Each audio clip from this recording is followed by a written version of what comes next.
The bond settled not like a whisper, but like the fall of a headsman's axe. It was a moment of absolute, soul-cleaving certainty that struck King Theron of the Evernite court in the center of his ancient, unbeating heart. For 1,000 years, he had been a monolith, a creature of obsidian will and unyielding control. Now, in the hollow silence of his own throne room, that control fractured. The source of the cataclysm was a girl. A human girl, brought before him as part of the annual tithe, her wrists bound in silken cords, her head bowed not in fear, but in a kind of patient observation. He had felt the first tremor as she crossed the threshold, a faint hum against the marble of his existence. He'd dismissed it.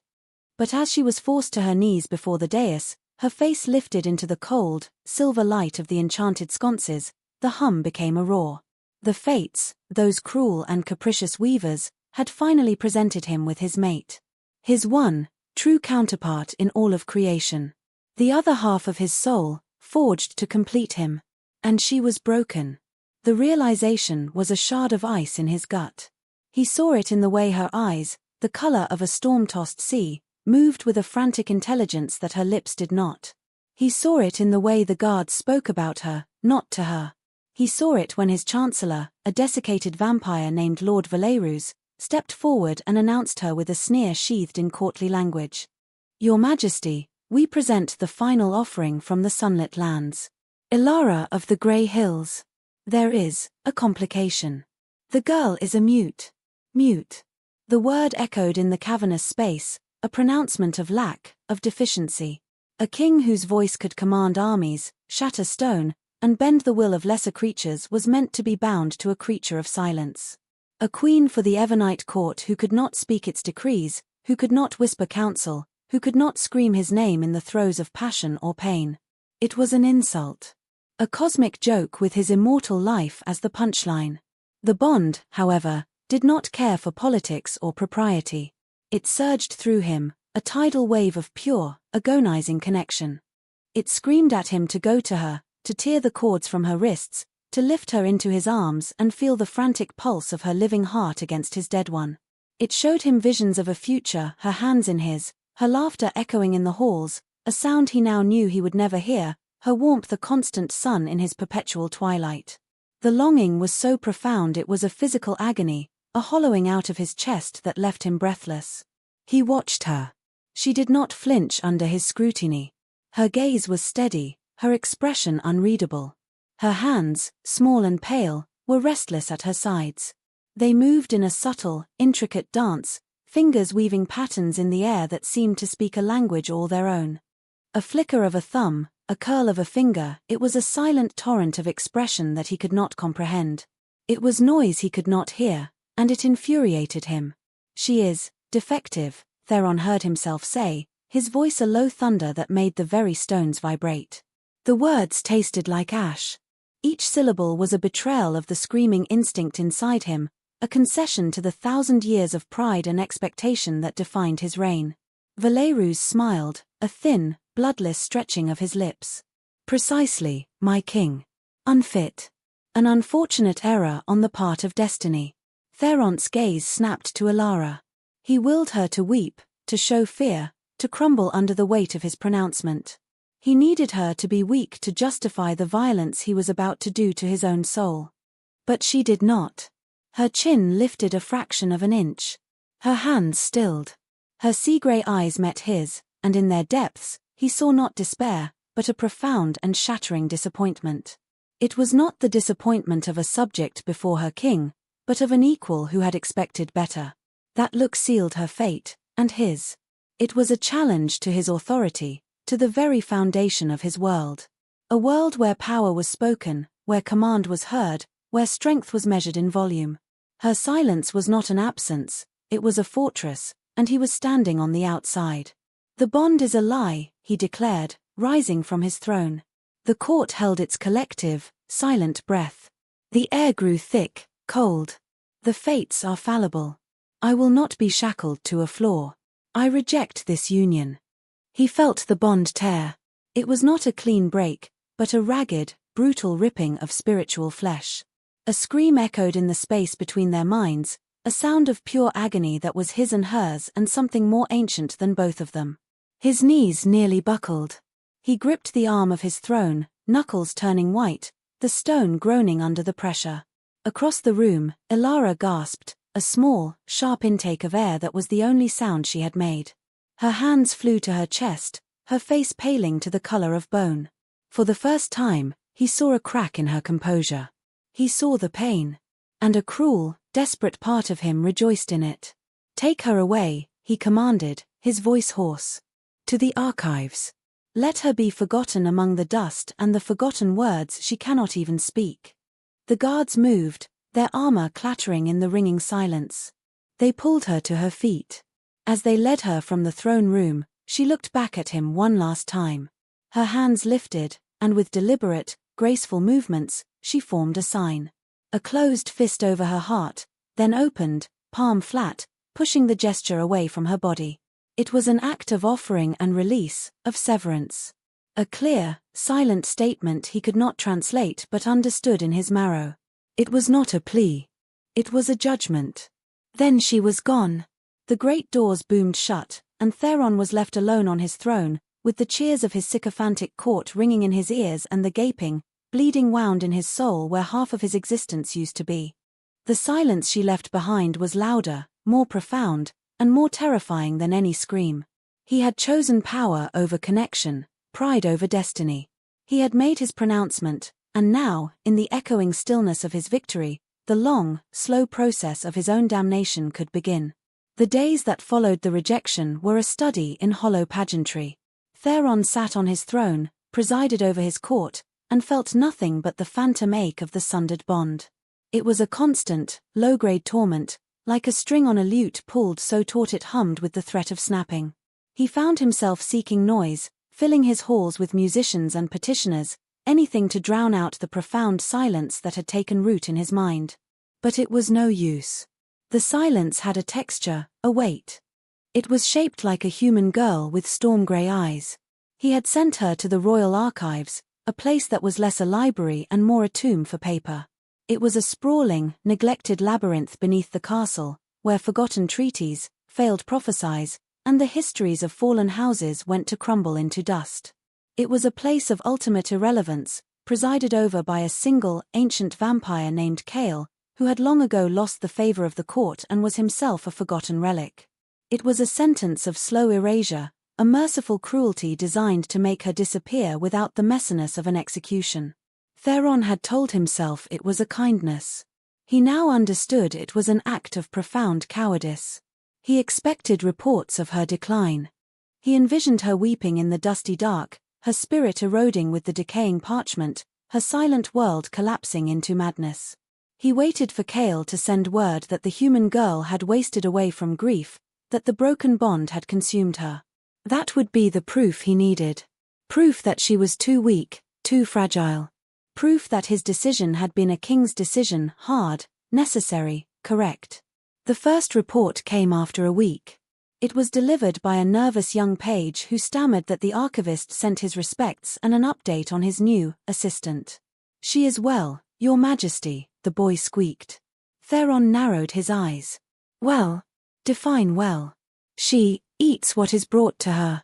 She sleeps." The archivist reports she has begun to organize the West Wing scrolls, which have not been touched in 3 centuries. Organizing.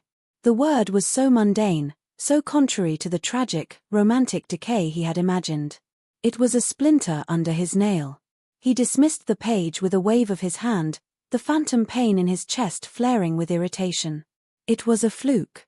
A temporary surge of defiance before the inevitable despair set in. 3 weeks later, another report arrived, this time a written message from Kale himself, delivered with the evening meal. The script was a dry, spidery crawl, the words precise and academic. "The girl, Elara, has demonstrated a remarkable aptitude for cataloging. She has devised a new system of cross-referencing based on symbolic association, rather than phonetics. It is, I must confess, vastly more efficient. Her presence has brought a measure of order to the chaos I have long presided over. Her silence is not one of emptiness, but of focus. She is, surprisingly content. Content. The word was a slap. He reread the note, the parchment crinkling in his tightening fist. Contentment was not supposed to be part of this equation. Despair, loneliness, a desperate yearning for the half of her soul he had denied her, that was what the bond severance was meant to inflict. He felt it every moment of his waking existence, a chasm that no amount of power or pleasure could fill. How could she not? How could she be content in that dusty tomb, surrounded by the ghosts of forgotten words? He began to seek out the reports. He commanded Kale to send them daily. They became the focal point of his unending nights, a ritual of self-inflicted torture. The dispatches were infuriatingly simple, maddeningly serene. Ilara cleared the mold from the prophetic texts of the Second Age. She used lemon oil and a soft cloth. Ilara discovered a discrepancy in the lineage of the House of Morgan. She corrected it with a carefully penned note in the margin. Ilara has begun tending to the phosphorescent moss that grows in the lower vaults. She seems to find its silent light pleasing. He was the king of the Evernite, a creature of immense power and influence, and he spent his nights reading about moss and filing systems. It was absurd. It was maddening. He started to see her everywhere. In the quiet diligence of a servant polishing silver. In the focused frown of a strategist poring over a map. He saw her in every act of quiet competence, and it gnawed at him. He had dismissed her as a flaw, an absence, a lack. But her life, as described in Kale's dry reports, was one of purpose and creation. She was not merely surviving his rejection, she was building a world without him, a world of silent order and gentle light, a world in which he had no place. The visions started a month after she was gone. At first, they were fleeting. A glimpse of her hands, pale and slim, turning the brittle page of a book in the reflection of his wine glass. The scent of old paper and lemon oil on the cold night air in his chambers. Then they grew stronger. He would be in the middle of a council meeting, the drone of Valerus's voice fading into a meaningless buzz, and suddenly he would be in the archives. He could feel the cool, still air, see the motes of dust dancing in the single shaft of moonlight from a high grate. He would see her, back to him, her dark hair braided down her back, her shoulders set with a focus that was absolute. He would see her hands move, a flash of white in the gloom, signing to Kale, who would nod slowly, a rare, gentle smile on his desiccated face. They had a language. A secret, silent language he was not privy to. The old vampire, the forgotten one, was being granted the access that he, the king, had thrown away. The jealousy was a hot, living thing inside his chest, a dragon coiling in the empty space where the bond used to be. He had the power to command her presence, to drag her back to the throne room and force her to kneel. But he knew, with a certainty that chilled him to the marrow, that he could command her body, but he could not command her spirit. He could not make her look at him with anything but that profound, quiet disappointment. He had cast her into the darkness, expecting her to be extinguished. Instead, she had learned to coax light from the moss on the stones. She was thriving. And Theron, in his opulent, gilded cage, surrounded by the sounds of his own power, was beginning to lose his mind. The archives became Ilara's sanctuary. The silence that Theron had intended as a punishment was, to her, a balm. The world outside had always been a cacophony of sounds she could perceive as vibrations but could not shape with her own throat, a constant barrage of expectations she could never meet. People's faces were a landscape of impatience, their moving lips a reminder of her otherness. They saw her silence and assumed it was an absence of thought, a void. They spoke louder, slower, as if she were a simpleton. They never looked at her hands. But here, in the deep, quiet heart of the castle, the silence was a presence, not an absence. It was filled with the gentle rustle of vellum, the scent of dust and time, the steady, patient rhythm of her own breathing. Here, her thoughts could stretch, unfurl, and take root. The endless shelves were not a prison, they were a forest of knowledge, and she was its sole, dedicated explorer. Kale, the archivist, was a creature carved from shadow and parchment. His skin was as thin and dry as an ancient scroll, his movements slow and deliberate. When Theron had first cast her down here, Kale had regarded her with a weary, academic curiosity, another forgotten artifact to be shelved and ignored. He had set a cot for her in a small, dry alcove, provided her with food and water, and then retreated into his own dusty solitude. For the first few days, they existed in parallel orbits, two silent bodies moving through the labyrinthine halls. Ilara did not try to engage him. She simply began to work. She found a section of scrolls so thoroughly mildewed they had fused into a solid, unreadable mass. With painstaking care, she began to separate them, using a small, sharp knife and the warmth of her own living hands to coax the brittle pages apart. It was slow, meticulous work, requiring a patience that the rushed, noisy world above had never allowed her. It was on the fourth day that Cale first truly saw her. He had been observing her from the shadows of a towering bookshelf, watching her small, determined hands. She had successfully saved a scroll and was now carefully transcribing its faded, crumbling text onto fresh parchment. Her brow was furrowed in concentration, her entire being focused on this single act of preservation. He stepped forward, his voice a dry rasp. "What does it say?" She looked up, startled. His voice was a strange intrusion, a rock dropped into a still pool. She met his gaze, then looked down at the scroll. Her hands rose. It was a hesitant gesture at first, cautious. She signed the words slowly, her fingers shaping the elegant, archaic forms of the old court sign. "It is a history of the Starfall Guild, weavers who charted the constellations in their tapestries." Cale blinked. His own hands, gnarled with age, lifted automatically, forming a clumsy, long-forgotten response. "You know the old tongue?" A small, surprised smile touched her lips. It transformed her face, chasing away the shadows of caution. "My grandmother taught me." She said words spoken can lie, but the words of the hands must be true. It was the beginning. Their silent conversations became the new rhythm of the archives. Cale, who had not used the old tongue in 500 years, found the language returning to him like a half-remembered song. He learned the nuances of her expression, the way a slight dip of her chin added gravity to a statement, the way a quick flash of her fingers conveyed a dry wit he never would have expected. He saw that her mind was sharp, her intellect keen. She was not a broken thing, she was a complete person who simply spoke a different language. He began to teach her, in turn. He showed her how to bind books, how to mix inks, how to read the subtle tells of a forged document. She absorbed it all with a hunger that astonished him. She was not just organizing the chaos of the archives, she was mastering it. The space began to transform under her care. The air grew less stale, tinged with the scent of her lemon oil polish and the fresh ink she ground herself. She arranged the phosphorescent moss in patterns on the damp stone walls of the lower levels, creating soft, glowing murals of constellations, echoing the work of the Starfall Guild she so admired. The archives, once a place of decay, began to feel alive. For Ilara, this was more than survival. It was a reclamation. In the world above, she had been defined by what she lacked. Here, she was defined by what she created. Her worth was measured in the straightness of a shelf of books, the clarity of a transcribed passage, the quiet, shared understanding with the old vampire who had become her friend. The ache of the broken bond was a constant companion, a hollow space beneath her ribs. Some nights, it was a sharp, stabbing pain that made her gasp in the darkness. She would feel a phantom echo of Theron's rage, his frustration, his gnawing loneliness. She understood that he was suffering, but her pity was a distant, clinical thing. He had been given a choice, to see her or to see a symbol of his own perceived imperfection. He had chosen the latter. The pain was the consequence of his own blindness.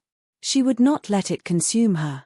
Instead, she poured her energy, her focus, her very essence into the world she was building. She found a forgotten treatise on architecture and, using its principles, designed a system of pulleys and counterweights to more easily move the heaviest tomes. She discovered a collection of folk songs from the mountain villages, their lyrics full of a simple, earthy wisdom, and she began illustrating them in the margins of a blank ledger. One evening, Cale found her in her alcove, not reading, but staring at her own hands in the soft moss light. "What are you thinking?" he signed. She looked at him, her grey eyes luminous. "He called me defective," she signed back, her movements slow, deliberate. "He said I was a flaw." He looked at my silence and saw an empty room. She paused, then her hands moved again, faster now, imbued with a fierce, quiet passion. But this room is not empty. It is furnished with everything I have ever learned, everything I have ever felt. He did not bother to open the door. Chaol watched her, his ancient heart stirring with a protective instinct he hadn't felt in centuries.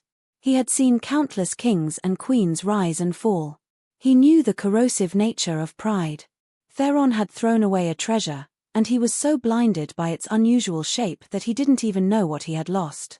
But Chaol knew. And he knew that the quiet, resilient girl before him was building a kingdom of her own in the dust, a kingdom far stronger than the one of pomp and circumstance in the world above. Theron's control, the bedrock of his millennium-long reign, was eroding like a cliff face under a relentless tide. The daily reports from the archives were no longer a source of irritated curiosity, they were an addiction. Each detail of Alara's quiet, productive life was a fresh torment. He pictured her hands, not bound in silk, but dusted with the powder of ancient paper, stained with the rich, dark ink she mixed herself. He imagined the scent of the lemon oil she used to polish the wood, a clean, bright scent so at odds with the cloying incense that filled his throne room. His court began to notice the change in him. His legendary composure had developed cracks. He was prone to sudden, unnerving silences in the middle of council meetings, his eyes focused on something no one else could see. His temper, always a cold and precise instrument, was becoming volatile and unpredictable. He shattered a priceless obsidian goblet when a courtier made an offhand remark about the virtue of a quiet wife. The man was banished to the frozen northern garrisons before the wine had even finished seeping into the marble floor. Lord Valerus watched these developments with the keen, predatory interest of a vulture circling a dying beast. He saw the king's distraction, the haunted look that sometimes flickered in his eyes. He attributed it to the lingering insult of the broken bond, a weakness that needed to be managed. "Your Majesty," he would say, his voice a soothing, venomous balm, "you were right to cast the defective thing aside. Such a flaw would have been a poison to your legacy. Your strength is in your purity, your wholeness."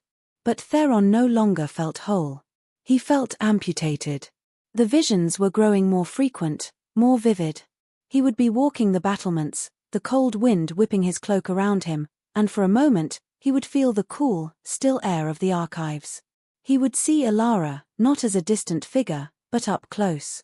He could see the faint dusting of freckles across her nose, the way a loose strand of her dark hair curled at her temple.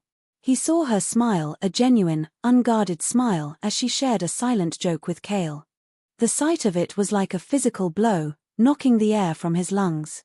She had never smiled for him. He had never given her a reason to.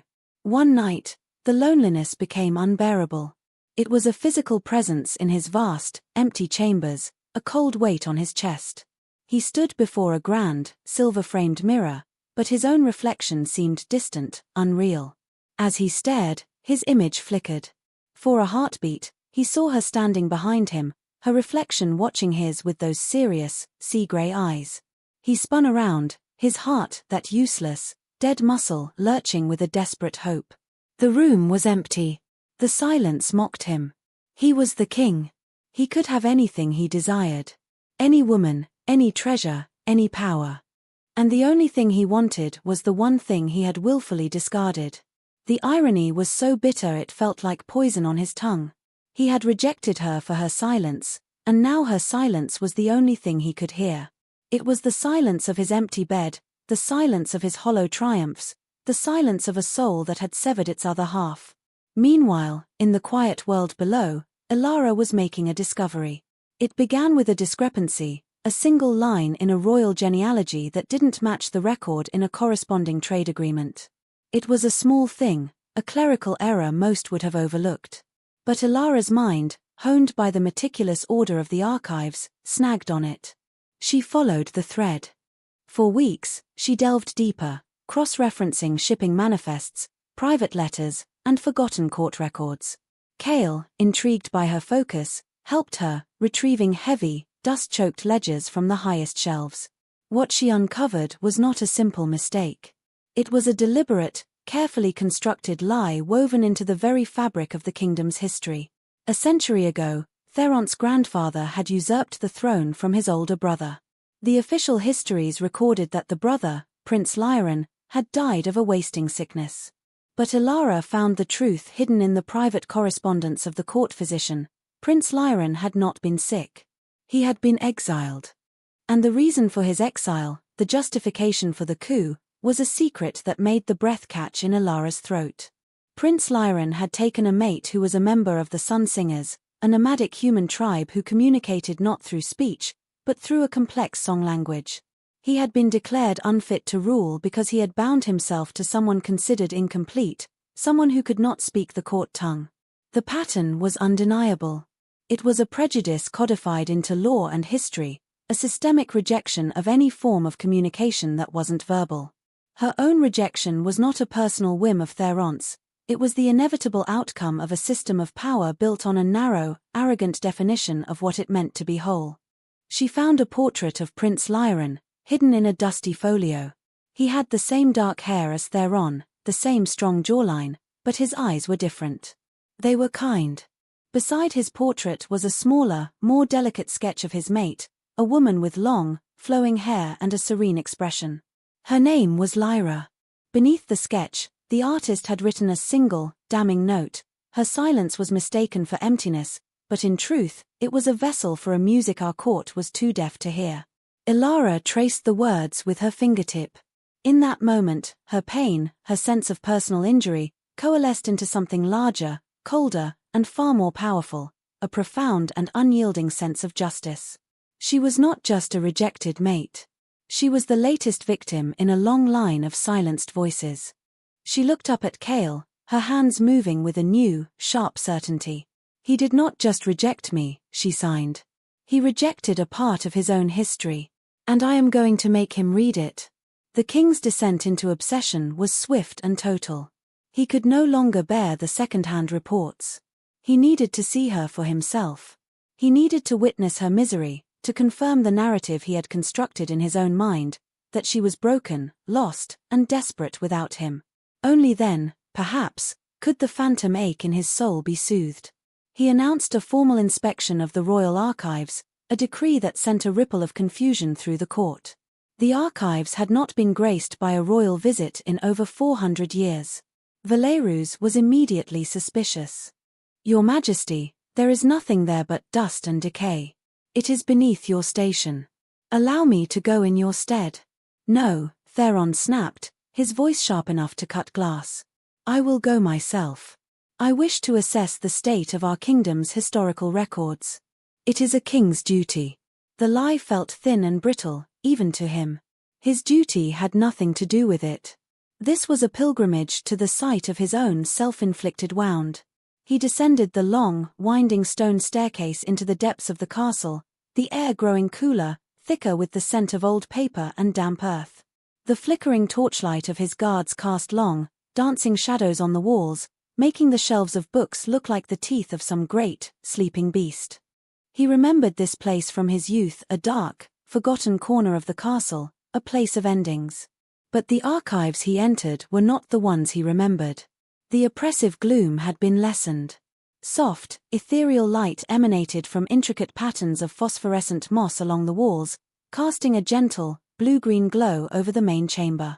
The air, while still ancient, was clean, free of the choking dust he'd expected. There was a sense of order, of purpose. It was not a tomb. It was a sanctuary. And then he saw her. She was standing at a large wooden lectern in the center of the chamber, bathed in the soft moss light. She was not in rags, nor was she weeping. She wore a simple, clean tunic, her dark hair neatly braided. Her back was to him, her posture straight and focused as she carefully inked a line of text onto a fresh sheet of parchment. Chaol stood beside her, his gnarled hand pointing to a passage in the open book before them. As Theron watched, hidden in the shadows of the entrance, Elara finished her line of text, put down her quill, and turned to Chaol. Her hands lifted, moving in a fluid, articulate dance. The moss light caught on her fingers, making them seem to glow. It was a conversation, vibrant and alive, happening in a silence so profound it seemed to press in on Theron from all sides. Chaol responded with a slow, deliberate sign, and Ilara's lips curved into that small, private smile Theron had only ever seen in his tormented visions. It was a smile of shared understanding, of easy camaraderie. The sight of it ignited the dragon of jealousy in his chest. That smile should have been his. That understanding should have been his. He had been so certain of her desolation, but what he found was a world complete without him. A world where she was not only surviving but thriving. A world where she was seen, understood, and valued. He stepped out of the shadows. The sound of his boots on the stone floor was a violent intrusion. Chaol looked up, his eyes widening in alarm. He bowed low, a creak of ancient joints. "Your Majesty. We were not expecting you." Ilara turned. The smile vanished from her face, replaced by a cool, unreadable calm. Her sea-grey eyes met his, and he felt the jolt of their connection, the raw, frayed edges of the broken bond scraping against each other. There was no fear in her gaze. No pleading. There was only that same, quiet disappointment he remembered from the throne room, now honed to a razor's edge. He strode forward, his royal authority his only shield against the profound vulnerability he felt. "I have come to inspect the state of the archives," he announced, his voice booming in the enclosed space, sounding harsh and alien in the stillness. He looked at the work on her lectern, the perfectly transcribed page, the elegant, steady script. "You have been busy." It was meant to sound like an accusation, a judgment on her audacity to find purpose in her exile. She did not flinch. She simply looked at him, waiting. The silence stretched, thick and heavy.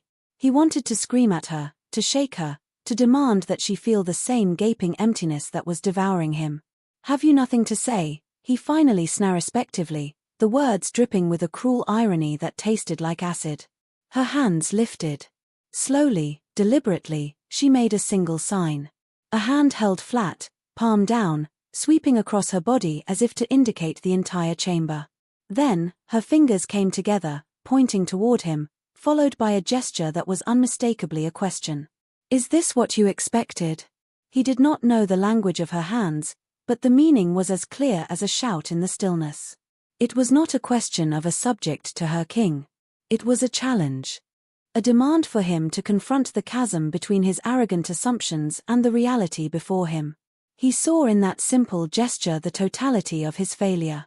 He had expected a ruin, and he had found a garden. He had expected a broken bird, and he had found a queen in a kingdom of silence. He had no answer.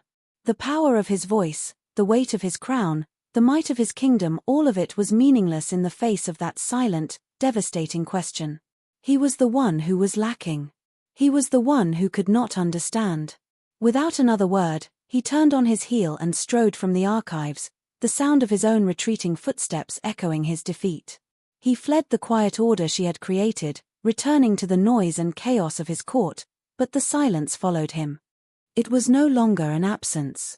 It was her presence, a constant, reproachful reminder of the world he was not welcome in, the language he could not speak, and the woman he had been too blind to see. The retreat from the archives was a rout. Theron didn't just walk away, he fled, pursued by the ghost of a silent question. Back in the familiar grandeur of his chambers, the marble felt cold and hostile, the silken tapestries seemed to mock him with their voiceless narratives. He had gone down into that dusty world expecting to confirm his own strength and her weakness, and had instead been handed a mirror that showed him nothing but his own colossal ignorance. Her contentment was not a passive state, it was an active creation. Her silence was not an emptiness, it was a language. He had judged the entirety of her being on the single metric his arrogance valued, the spoken word, and had found her wanting. The universe was now showing him, with excruciating patience, that he was the one who had failed the test. The realization settled in his chest, a cold, heavy stone. The jealousy and rage that had fueled him began to curdle into something else, something far more terrifying, shame. It was a foreign emotion to him, a bitter pill for a king who had never once in his 1,000-year life had cause to doubt his own judgment. He had dismissed her as a flaw. But what was a king who could not understand the language of half his own soul? What was a ruler who was deaf to an entire world of communication that existed just beyond the reach of his own ears? He was the one who was defective. He was the one who was incomplete. This thought, This single, revolutionary idea broke through the fortress of his pride. It was the beginning of a profound and painful shift. He could continue on his current path, rattling around in his gilded cage, growing more bitter and isolated, a king haunted by a ghost of his own making. Or he could do the one thing he had never done before. He could learn. The decision was not a conscious one. It was a primal instinct, the desperate act of a drowning man reaching for a rope. That night, he did not summon his council or his courtesans. He went to his personal library, a place he hadn't visited in decades, and began to search. He tore through scrolls on diplomacy, on warfare, on ancient lineage, until finally, in a locked chest in the farthest corner, he found what he was looking for: a series of slim volumes bound in worn leather, treatises on the so-called lesser tongues of the continent. And there, tucked between a primer on the smoke signals of the mountain clans and the drum language of the marshfolk, was a book titled An Introduction to the Old Court Sign. He opened it. The pages were brittle, the ink faded. It was filled with delicate drawings of hands, fingers curled, palms open, wrists turned. It was the language she had spoken with Chaol. The language she had used to ask her devastating question. He sat down, the book open before him, and began to read. It was like learning to breathe again. The grammar was complex, the syntax alien. Each sign was not just a word, but a concept, modified by the speed of the gesture, its placement in space, the expression on the signer's face. It was a language of breathtaking nuance and elegance. His first attempts were clumsy, insulting. His fingers, accustomed to gripping a sword hilt or a royal scepter, felt thick and stupid. He tried to form the sign for hello, a simple, open-palmed wave from the forehead, and felt like a fool. He practiced for hours, alone in his chambers, the silence broken only by the rustle of the page and his own frustrated sighs. He was a king, reduced to the status of a struggling schoolboy. And yet, for the first time in months, the gnawing ache of the bond lessened. It was still there, a hollow void, but now there was a flicker of something new in its place, a fragile, terrifying tendril of hope. He was building a bridge, one clumsy gesture at a time, across the chasm of his own making. While Theron was taking his first faltering steps into her world, Elara was expanding her own. Her discovery of Prince Lyran and his silenced mate had given her a new sense of purpose. She was no longer just an archivist, she was a historian, uncovering a truth that had been deliberately buried. Her quiet competence and gentle nature had not gone unnoticed by the castle's other forgotten souls. The servants who brought her meals, initially wary, had grown to respect her. They were used to the arrogance and casual cruelty of the vampires they served. Elara was different. She always met their eyes. She would offer a small, grateful nod. One day, a young kitchen maid named Anya lingered after leaving the food tray. Hesitantly, she mimed stirring a pot and pointed to the soup, raising her eyebrows in a question. Elara smiled and made the sign for delicious. Anya's face broke into a wide, relieved grin. Soon, others began to communicate with her in their own makeshift ways. A stable hand would bring her a strange, beautiful feather he'd found. A laundress would leave a small, sweet-smelling flower on her meal tray.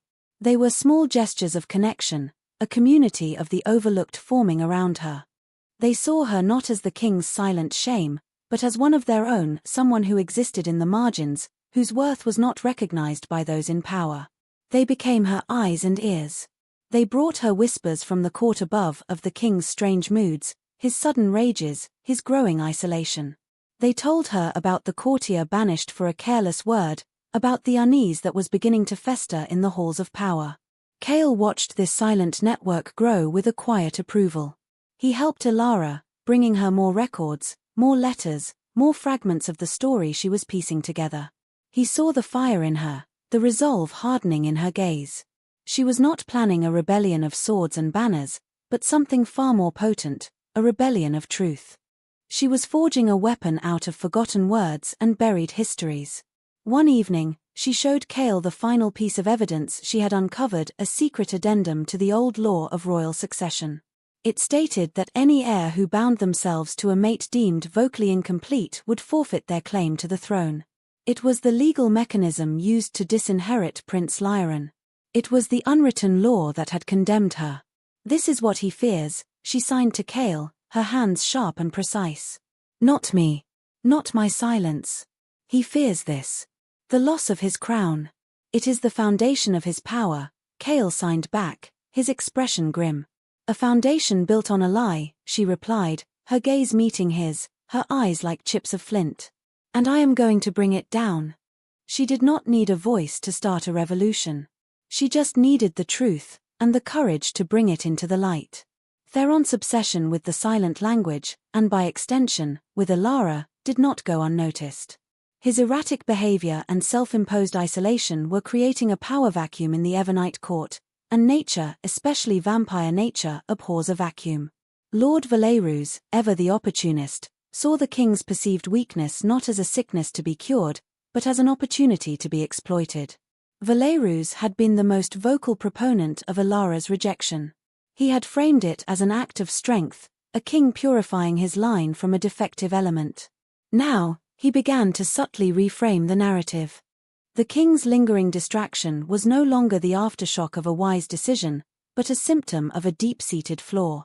The human girl, the silent shame, had somehow infected the king's mind, a testament to her insidious, unnatural power. He moved through the court like a poison, whispering in the shadowed alcoves and gilded halls. "Have you seen the king?" he would murmur to a powerful duke. "His eyes are elsewhere. He neglects his duties. He is haunted by the mute girl. A king should not be so easily undone by a broken toy." To a formidable general, he would say, "The northern garrisons report unrest. The king has not reviewed the dispatch. His mind is occupied." A distracted king is a vulnerable king. And a vulnerable kingdom is a tempting prize for our enemies. He was careful, never overtly challenging Theron's authority. Instead, he planted seeds of doubt, nurturing the growing anxiety within the court. He presented himself as the loyal chancellor, the steady hand seeking only to protect the kingdom from its monarch's curious affliction. He used Alara as a symbol of everything that was wrong, a foreign contaminant that had weakened the pure, unyielding strength of the vampire throne. His whispers eventually reached Theron, as he knew they would. The king was too consumed by his private studies to engage in the usual courtly intrigue, a fact Valerus counted on. Theron heard the rumors of his own instability, of the court's growing concern, but he dismissed them as the predictable machinations of ambitious lesser beings. He failed to see how potent the narrative Valerus was weaving had become. He was learning Alara's language, but he was forgetting how to speak the language of power he had mastered centuries ago. Valerus knew he needed to escalate. The whispers were not enough. He needed to turn the symbol of Alara into a tangible threat, an infection that required a surgeon's knife to remove. He believed that if the source of the king's madness were eliminated, one of two things would happen. Either Theron would be shocked back to his senses, his mind cleared of the phantom limb that plagued him, or his final, definitive break from reality would prove him unfit to rule. Either outcome served Valerus's ambition. He summoned his personal guard, a cadre of ruthless vampires bound to him by blood oaths and promises of power. They were killers, not courtiers, and they moved through the castle's secret passages like wraiths. "The king is unwell," Valerus told them, his voice a low, conspiratorial hum in the darkness of his private chamber. "He is bewitched by the silent human in the archives. Her existence is a poison in the heart of our kingdom. For the good of the Evernite, this poison must be purged." He did not need to be more explicit. His guards understood. This was not to be a royal execution, but a quiet, unfortunate accident. A slip on the damp stairs. A tragic collapse of an unstable bookshelf. A human girl's fragile body was no match for the stone and shadows of the archives. Chaol, the archivist, is old and irrelevant, Valerus added as a final instruction. But he is loyal to the king. Ensure he does not witness anything that might trouble his conscience. The implication was clear. Chaol was as disposable as the girl. As his assassins slipped away into the castle's hidden veins, Valerus allowed himself a small, triumphant smile. He was not just eliminating a political inconvenience. He was, in his own mind, purifying the court. He was excising the weakness Theron had failed to properly destroy. He was asserting the old way, the true way of the Evernite, that power was absolute, that silence was emptiness, and that anything or anyone who defied that truth must be ground into dust. He had no concept of the bond, no understanding of the spiritual cataclysm he was about to unleash. He saw only a simple, political calculation, and in his arrogance, he believed he had accounted for every variable. He was wrong. The attack came just after Moon High, the deepest point of the vampire night. The archives were still and quiet, bathed in the soft, blue-green glow of the Mos Alara so carefully tended. She and Kale were working at the large central table, meticulously restoring a set of ancient celestial maps. The silence between them was comfortable, full of the easy rhythm of shared work. The first sign of trouble was a subtle shift in the air, a cold draft from a direction where no draft should be. Kale looked up, his ancient senses, though dulled by time, detecting a flicker of wrongness. He saw a shadow detach itself from the deeper darkness of a far corridor. Then another. "Elara," he rasped, his voice tight with sudden alarm. He shoved the heavy table, sending it scraping across the stone floor to create a makeshift barrier. "Behind me. Now." She didn't hesitate. She had seen the figures too, their movements too fluid, too predatory to be servants or scholars. There were 3 of them, clad in dark leather, their faces grim and impassive. They were Valerus's personal guard. She recognized their insignia from the court records she had studied. The lead vampire smiled, a flash of white fangs in the gloom. "The Chancellor sends his regards. He regrets that your time in the King's service has come to an end." Kale drew a long, thin letter opener from his belt. It was a pathetic weapon against trained killers, but he held it with the steady hand of one who had nothing left to lose. "You will not touch her," he said, his voice a low growl. The fight was brutal and short. The assassins were younger, stronger, faster. Kale was an archivist, not a warrior. But he fought with a desperate, paternal fury, his ancient body moving with a surprising speed. He managed to wound one of them, a deep gash in the arm, before the other 2 overwhelmed him. One of them drove a fist into his chest, the sound a sickening crack of old bone. Kale crumpled to the floor, gasping, the letter opener clattering away. At the same instant, hundreds of feet above in the royal tower, Theron screamed. It was not a sound of anger or command. It was a raw, animal cry of pure agony. The bond, the frayed and broken tether to Elara, had just erupted into a psychic firestorm. He felt a wave of terror so profound it dropped him to his knees, not his terror, but hers, flooding his senses, drowning him. It was the primal, heart-stopping fear of a cornered animal facing its end. He didn't think. He didn't plan. He moved. He burst from his chambers, a blur of shadow and fury, his guards scrambling to keep up.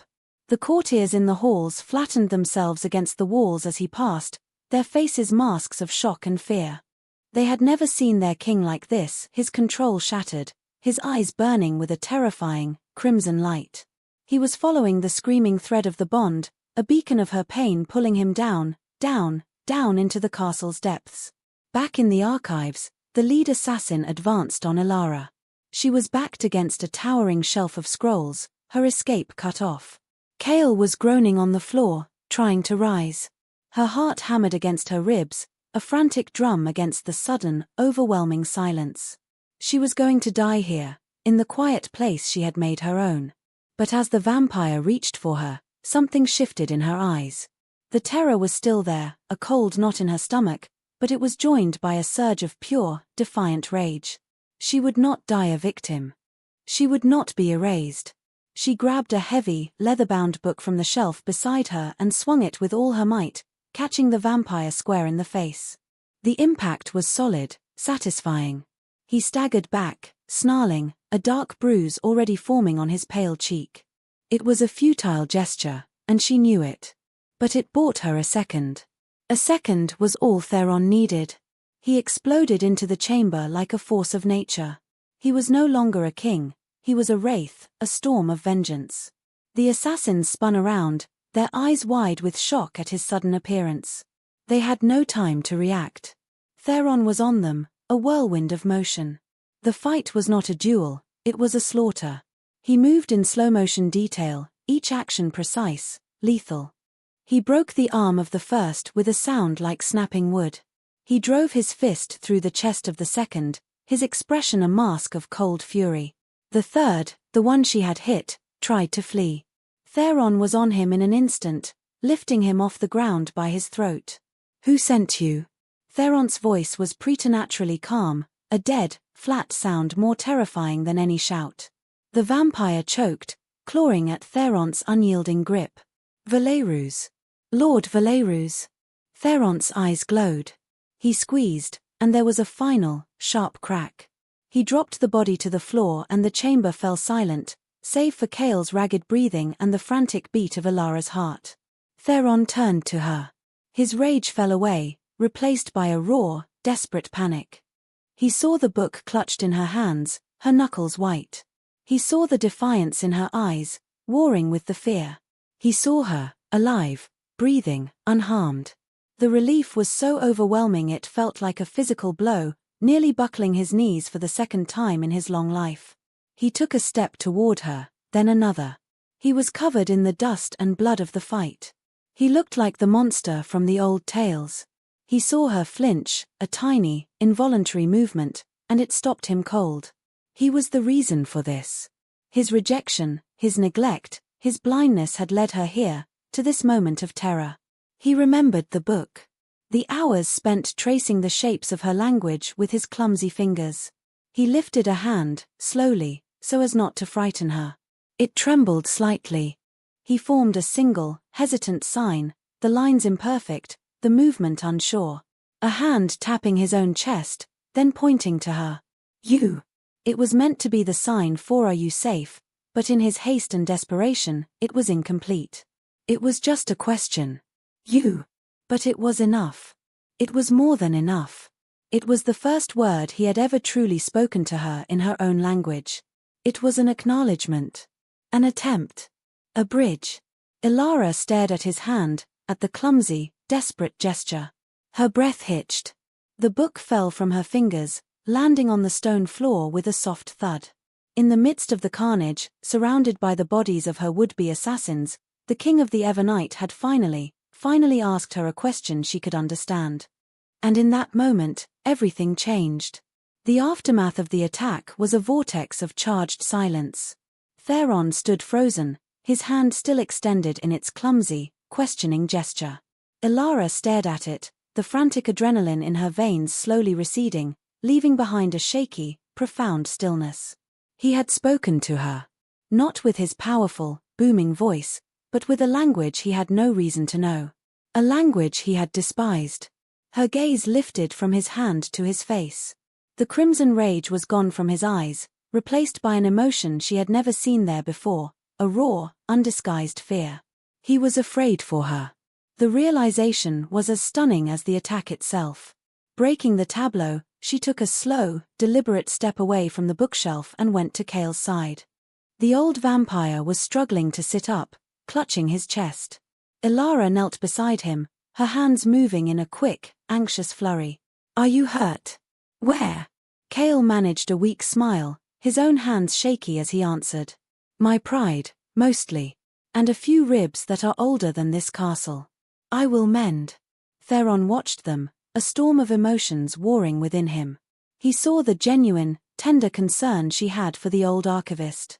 He saw the easy, fluent way they spoke, a world of communication he was only just beginning to comprehend. The shame from his first visit returned, tenfold. He had not only failed to see her, he had failed to protect her. His political blindness had almost gotten her killed. "Guards," he called, his voice hoarse. He did not turn his head. His eyes remained fixed on Ilara. Two of his royal guards, who had arrived moments after the fight was over, stepped into the chamber, their faces pale at the sight of the carnage. "Take Lord Valerus to the deepest cell. He is to see no one. Speak to no one." He paused. "And send for the royal physician. See to the archivist." The guards, accustomed to his cold commands, were startled by the raw edge in his voice. They scurried to obey, helping Cale to his feet with a gentleness born of fear of their king's current state. Cale looked at Ilara, a question in his eyes. She gave a small, almost imperceptible nod, telling him it was all right, that she would be safe. As they led Chaol away, Theron and Elara were left alone with the dead. The moss light seemed to cast a funerary pall over the room. The silence was no longer comfortable or challenging, it was heavy with unspoken things, with a history of pain and misunderstanding that lay between them like a vast, uncharted territory. "You cannot stay here," Theron said, the words feeling clumsy and inadequate. "It is not safe." He expected her to argue, to show defiance. Instead, she simply looked at him, her expression unreadable, and waited. It was clear the next move was his. The power dynamic had irrevocably shifted. He was no longer the king decreeing the fate of a subject. He was a man facing the consequences of his actions, asking for something he had no right to expect. "Come with me," he said. It was not a command. It was a plea. He turned and began to walk toward the exit, not looking back to see if she would follow. It had to be her choice. Every instinct screamed at him to go to her, to sweep her into his arms and carry her to safety, to physically shield her from the world that had tried to harm her. But he knew that would be a violation, another act of possession from a man who had already taken too much. He had to give her the space to make her own decision. He walked through the darkened corridors, the sound of his own footsteps echoing his solitude. The ache of the bond was a sharp, throbbing pain, a desperate yearning for her proximity. For 100 agonizing paces, he heard no other sound. He had failed. She would not follow. She would choose her kingdom of silence over the man who had banished her to it. Then he heard it. A soft, light footfall on the stone behind him. Hesitant at first, then growing steadier, more certain. She was following him. The relief was so profound it almost brought him to his knees for a third time. He did not look back. He just kept walking, leading her out of the darkness of the archives and up the long, winding stairs toward the heart of the kingdom. He led her not to a guest chamber, or a gilded cell, but to his own private rooms. The royal suite was a vast, opulent space, filled with dark, polished wood, rich velvet hangings, and artifacts of his long reign. It was the center of his power, and it had never felt more like a prison. He dismissed the guards at the door, sealing the two of them inside. The contrast between them was stark. He, the ancient, powerful king, covered in the evidence of his violence. She, the small, silent human, her simple tunic standing out against the lavish backdrop, her presence a quiet challenge to everything the room represented. He finally turned to face her. He had brought her here for her safety, but now, alone with her, he felt a terror that had nothing to do with assassins. This was the true reckoning. He started, his voice failing him. Words, his greatest weapon, were useless now. He took a deep breath and did the hardest thing he had ever done. He laid down his weapon. He raised his hands, slowly, palms open to show he meant no harm. He looked into her storm-gray eyes, and he began to sign. His movements were still clumsy, halting. He had to pause, to think, to remember the shapes from the book. I was wrong. 4 simple signs that cost him more than 1,000 years of pride.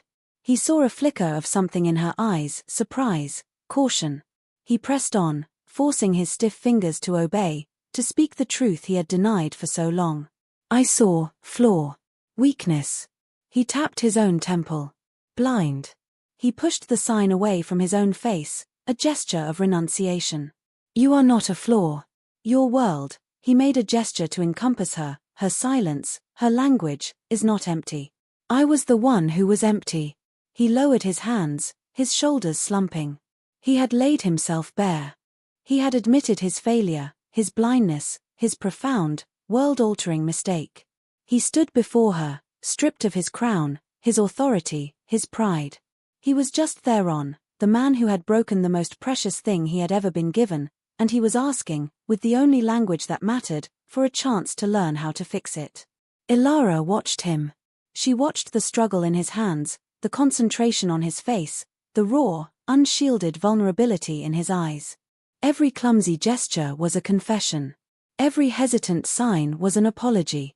This was not the arrogant, cold-hearted king who had rejected her in front of his entire court. This was a man utterly, terrifyingly lost, trying to find his way back. She did not offer forgiveness. It was not hers to give so easily. The wound was too deep, the scar too fresh. But she saw the effort. She saw the change. He wasn't just trying to possess her, he was trying to understand her. And in the world she had always known, that was the rarest and most precious gift of all. Her own hands lifted. Her movements, in contrast to his, were fluid and sure. Words are easy, she signed, her expression serious. Even words spoken with the hands. He flinched, but nodded, accepting the truth of it. He waited. She took a step closer, her gaze unwavering. She told him of her life before the tithe, of the constant frustration, the loneliness of being unheard. She told him of the humiliation in the throne room, the tearing pain of the bond, the cold despair of her exile. She did not raise her voice, she had none to raise, but the force of her story, told in the stark, beautiful poetry of her signs, filled the room, silencing the ghosts of his own power. Then, her signs softened. She told him of the archives, of the peace she had found in the quiet order. She told him of Kale's kindness, of the joy of being understood, of building a world from the dust of what he had discarded.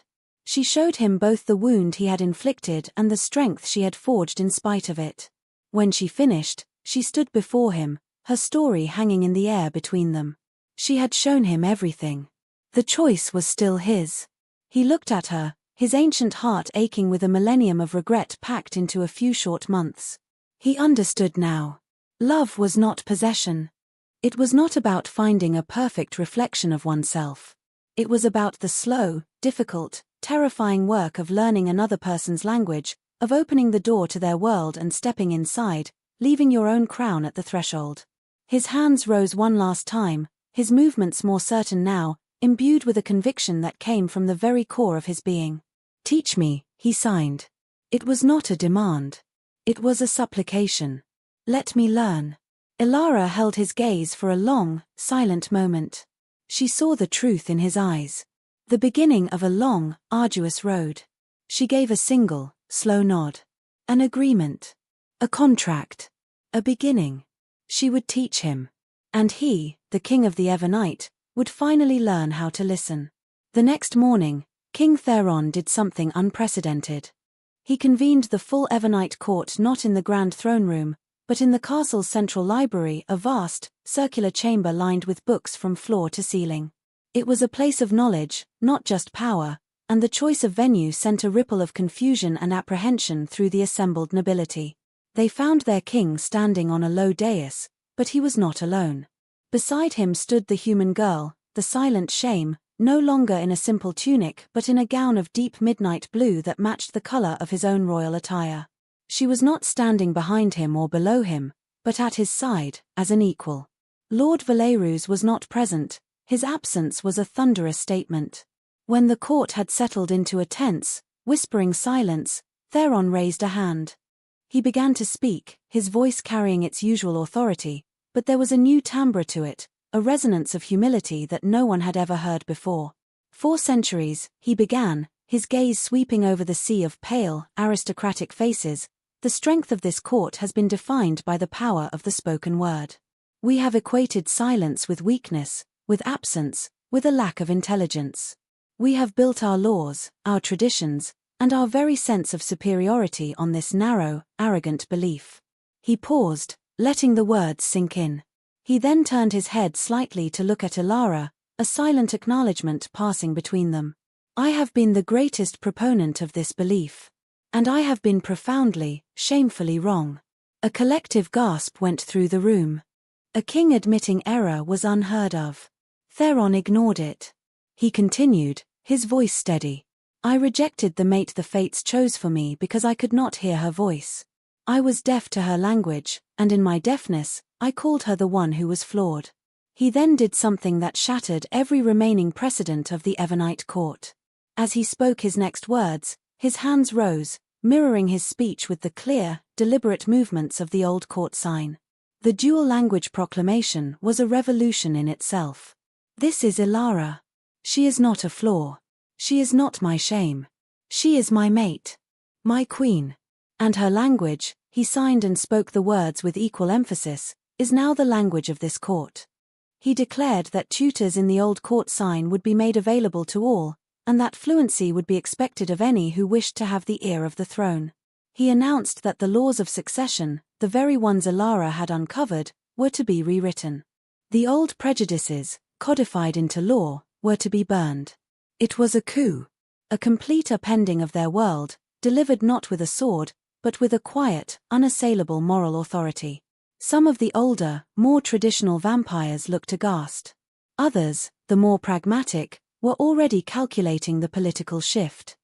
But many, especially the younger generation, looked at Alara, at her quiet dignity, her unshakable composure, and then at their king, who was willingly making himself vulnerable for her, and they felt a stir of something new. Respect. Hope. When he finished, he did not ask for their assent. He simply stood beside Alara, a united front. In the ringing silence, Alara's hands lifted. She signed to the court, her movements graceful and certain.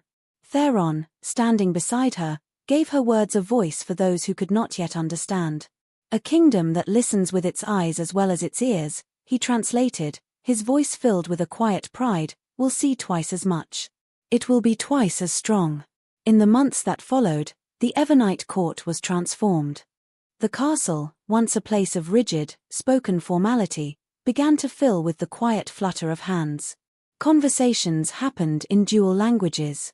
Arguments were won not by the loudest voice, but by the clearest point, whether spoken or signed. Cale, his ribs mended, was brought out of his dusty exile and appointed royal historian, tasked with restoring the truths that had been erased from their records. The story of Prince Lyran and his sun-singer mate became a cautionary tale taught to every vampire child. Theron and Alara's relationship was not a fairy tale romance. It was a slow, deliberate process of learning and healing. He spent hours with her every day, not as a king, but as a student. She would teach him new signs, her small hands guiding his larger, clumsier ones.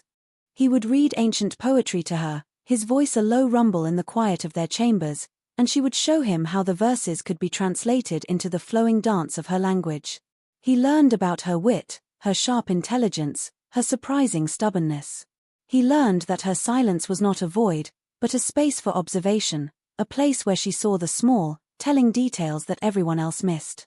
She, in turn, learned about the immense burden of his crown, the loneliness of his long life, and the deep well of regret he carried for his blindness.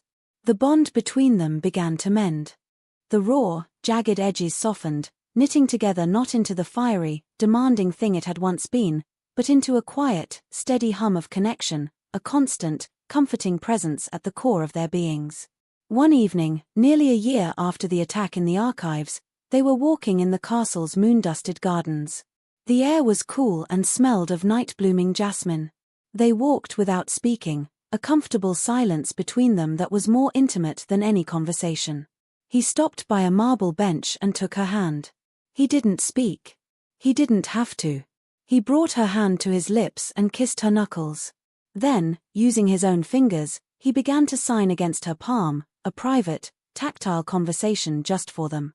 "I am still learning," he signed into her skin. "Every day. To see. To listen." She smiled, a true, radiant smile that reached her eyes and made them shine like stars.